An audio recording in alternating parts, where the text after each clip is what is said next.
শোনো, সত্য হলে উপমান না উপমিত? আর মিথ্যা হলে?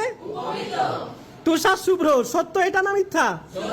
তাহলে এটা উপমান। আর বাহুলতা উপমিত, কারণ এটা মিথ্যা, তাই তো? বাহুলতা হচ্ছে মিথ্যা, তাই এটা উপমিত। কারণ কারো বাহু, হাত, হাত তো আর লতার মতো হয়? কারো হাতকে কি আমরা বলতে পারবো তোমার এটা লতা? তাহলে এটা মিথ্যা, মিথ্যা হলে উপমিত। এবার বলো, কাজল কালো হয় না হয় না? তাহলে কালো, কাজল কালো যেহেতু হয়, এটা সত্য, সত্য হলে কি? উপমান। আচ্ছা, এবার বলো, সিংহ পুরুষ, এই যে তোমরা পুরুষ, তোমাদেরকে আমি সিংহ বলতে পারবো? তাহলে এটা মিথ্যা, মিথ্যা হলে?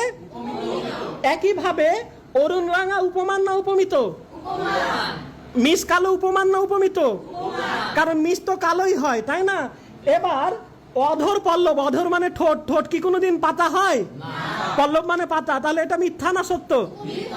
মিথ্যা হলে উপমিত। আচ্ছা, সিমিলারলি তোমরা বলো পদ্ম আঁখি, কারো চোখ কি কখনো পদ্ম হয়, পদ্ম ফুল হয়?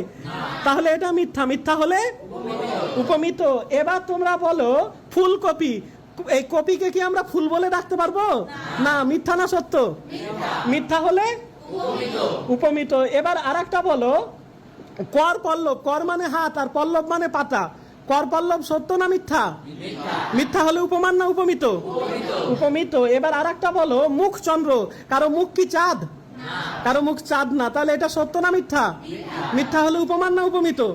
উপমিত। এই কুসুম কোমল, এটা কি ধরেছি? কুসুম কোমল, কুসুম তো কোমল হয় কি হয় না? তাহলে কুসুম কোমল, এটা সত্য আছে না? সত্য হলে কি? উপমান। ভ্রমর কৃষ্ণ, ভ্রমর দেখেছো? ভ্রমর তো কৃষ্ণই হয়, তাহলে এটা সত্য না মিথ্যা? সত্য হলে উপমান। আচ্ছা, তাহলে সত্য হলে কি আর মিথ্যা হলে? ধন্যবাদ সবাইকে।